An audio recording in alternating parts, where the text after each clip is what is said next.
जो देश की आजादी के लिए जाना जाता, वो बंगाल जो बलिदानों के लिए जाना जाता, वो बंगाल जो स्वामी विवेकानंद जी के नाम से जाना जाता, वो बंगाल जो डॉक्टर श्यामा प्रसाद मुखर्जी के नाम से जाना जाता, वो मेरी पवित्र धरती और उस धरती को ग्रहण लगाया इंडी गठबंधन के साथ जुड़ी हुई ममता बनर्जी। आज वो 24 परगना की पवित्र धरा, वो अन्याय, शोषण का, महिला अत्याचार का, बलात्कार का, दुराचार का एक पर्याय। वो बहन जिसको दीदी कहा जाता, वो दीदी बहनों को दरिंदों के हाथ में सौंप करके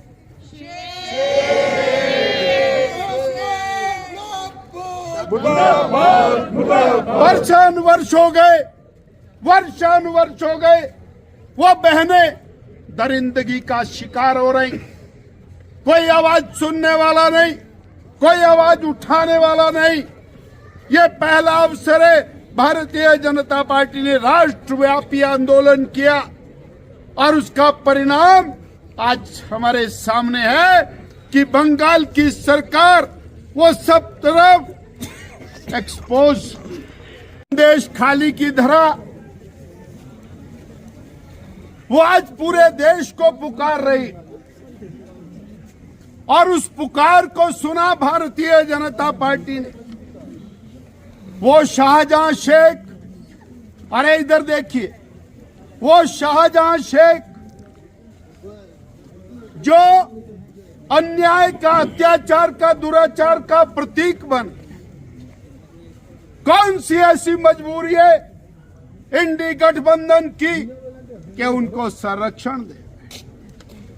मैं ये बताना चाहता हूं मीडिया के सामने कि आज भी जो शाहजहां शेख की अरेस्ट हुई है, वो बलात्कार के मामलों में, भूमि अधिग्रहण, भूमि के कब्जों के मामले में, अनेक मामलों में नहीं हुई। ये जो अरेस्ट है ये ईडी के माध्यम से हुई है और अभी तो किस्सा खुलना बाकी है।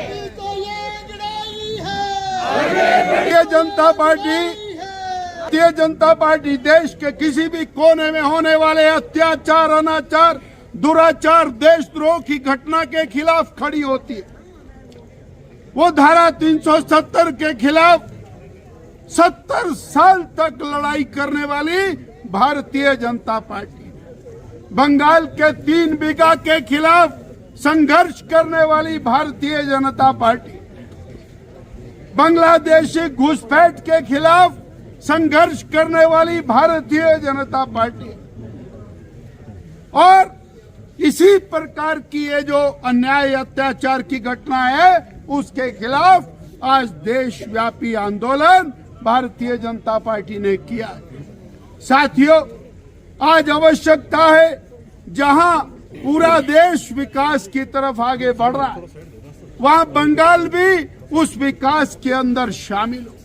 विनाश से हटे, केवल और केवल वोट की राजनीति, केवल और केवल और एक तुष्टीकरण की राजनीति, केवल और केवल धर्म के आधार पर राजनीति, केवल और केवल झूठे संरक्षण के आधार पर राजनीति, ये समाप्त होनी चाहिए। परंतु दुख की बात यह है, कांग्रेस पार्टी जो अपने आप को नेशनल पार्टी कहती है, उसने ममता दीदी के साथ गठबंधन किया है, अर्थात उसने अत्याचार के साथ गठबंधन की साथी है। परंतु कांग्रेस ने अभी तक इस घटना को और उसके बारे में अपना रुख स्पष्ट नहीं किया। साथियों, आज आवश्यकता है हम सब लोग मिल करके खड़े हो जाएं माताओं बहनों के लिए और उनके मान सम्मान के लिए। नरेंद्र भाई मोदी ने राष्ट्रव्यापी महिलाओं के सम्मान, महिलाओं की इज्जत आबरू के लिए और एक विकास का रथ आगे खींचा। वो बहनें जो खेत के किनारे जाया करती थी, उनके लिए 11 करोड़ इज्जत घर बनाए।